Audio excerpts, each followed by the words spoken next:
Reporting in the Satellite Center, Tiffany Teasley, Fox 35 News. We're talking with Rod Wheeler. He's a former homicide investigator and really invaluable to us on stories like this. Rod, let me ask you this. The defense released these tapes, but haven't they now essentially tied their client to a version of the events that if he sways from this, even the tiniest bit, it could be devastating in court?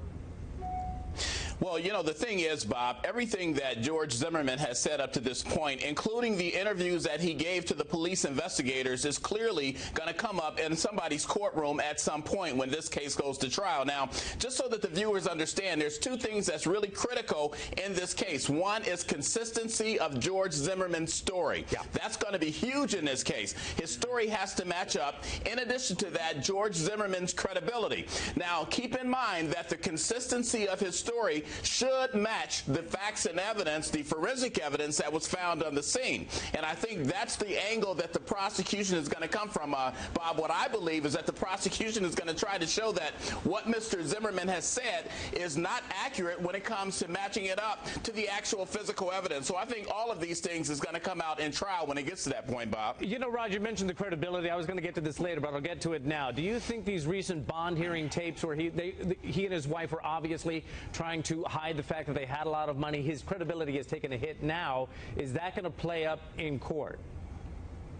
I think that will clearly be a part of the argument that the prosecution is going to make. I mean, let's face it. I mean, this case with George Zimmerman is really going to be all about credibility. And one of the worst things a defendant can do in any kind of case, especially a homicide case, is to lie to the judge, because that's going to come up in a subsequent trial. So I think that definitely will play a significant role as far as the final determination of this case, Bob. And you know, Rod, it all comes down to who started this fight. Trayvon can't say that George did it. He's no longer with us. Is it reasonable to believe George Zimmerman's story that he was ambushed and was stalked, if you will, the way he's telling the story, stalked by Trayvon, who really had nothing but Skittles and a thing of iced tea in his hands?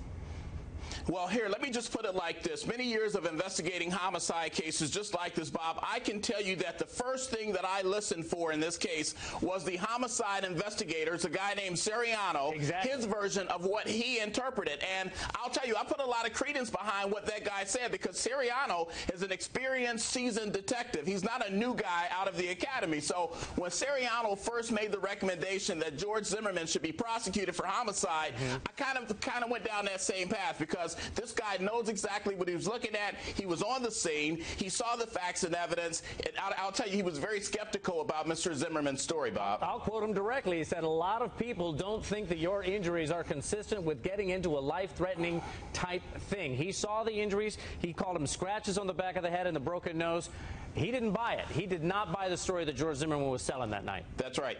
All right. He didn't buy it at all. And the only reason he didn't buy it, Bob, is because, like I said, this guy's experienced. He's seen many cases like this, and Zimmerman's story, Bob, simply was just not adding up. Rod, we appreciate you spending some time with us. We'll keep your number on speed dial. We'll be calling you. You can count on that. Thank you, Bob. Appreciate it.